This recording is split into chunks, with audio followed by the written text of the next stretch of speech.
All right, welcome back. Pitt, Penn State this week. The week started off with Penn State announcing a non-conference schedule in the future that does not include Pitt. Instead, Temple. And yesterday, Temple lost to Villanova, if that matters at all. So, Paul Zeise, your take on this whole idea. Pitt needs to worry about Pitt, and I don't know why it's an issue anymore. But people want to make it. I want to talk about Temple. Yeah, give the people what they want, Zeise. Go crazy. Come on.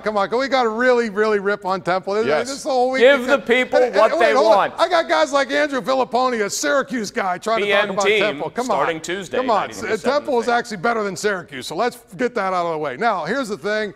Pitt people need to get Penn State out of their brain. Who cares? Seriously, Penn State can play whoever the hell they want to play.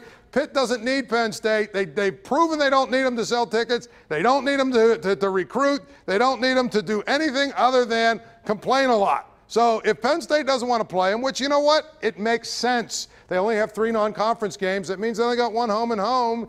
You don't want to play the same team every single year. If they had 4 non-conference games, it'd be different. But they've got 3. I get it. They've got alum all over the place. They want to play all over the place. I know. Look, I covered Miami and Florida State. Florida and Florida State don't play in the same conference. Louisville and Kentucky don't play in the same conference. I mean, a lot of these rivalries are important in the state. I think they should be playing every year, and I think especially now when you see, because of the playoff, you have an out. If you lose a game in September, you can still get up off the deck and get to the playoff and win. Well, that's what killed that to Penn State 2 years ago. Yeah. They didn't. They got held out in what? Here's the whole point here.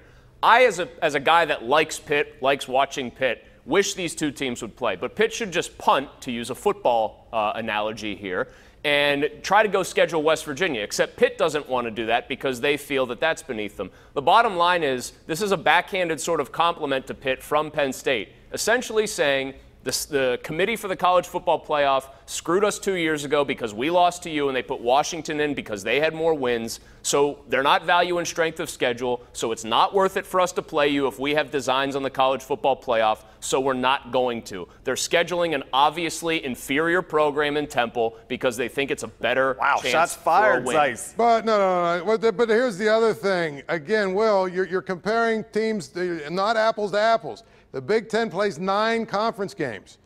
They're not. I mean, all these other teams play 8. If you have 4 non-conferences, okay, you have some wiggle room with a home and home. But Penn State's got all over the country. They got room for 1 home and home. I also think the playoff's going to expand at some point in the next 5 years because they're realizing how much money they're making. So there should be more of these games.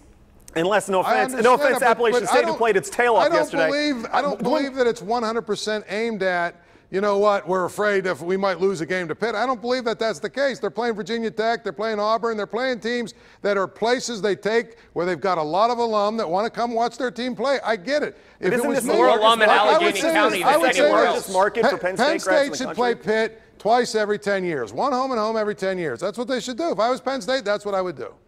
Oh, interesting stuff. It's coming up on Saturday. Pitt, Penn State, real quick, round the horn. I'm going to ask you to go against the spread here, boys. You let me know what you think. Paul, first you. Pitt is a double-digit underdog. Do you take Pitt and the points or not? I like Pitt plus the 10.5. I don't know who's going to win the game, but I think it'll be closer than 10.5. I think that Pitt's defense looks okay. I'm not sure about Penn State's defense. I think it'll be close. So I think it might be 10 points. So I would take Pitt, with the plus 10. I'm leaning pretty hard at just picking Pitt straight up to win the game outright. So obviously I'm saying hammer that Pitt in the points if you're persuaded to do such things once in a while.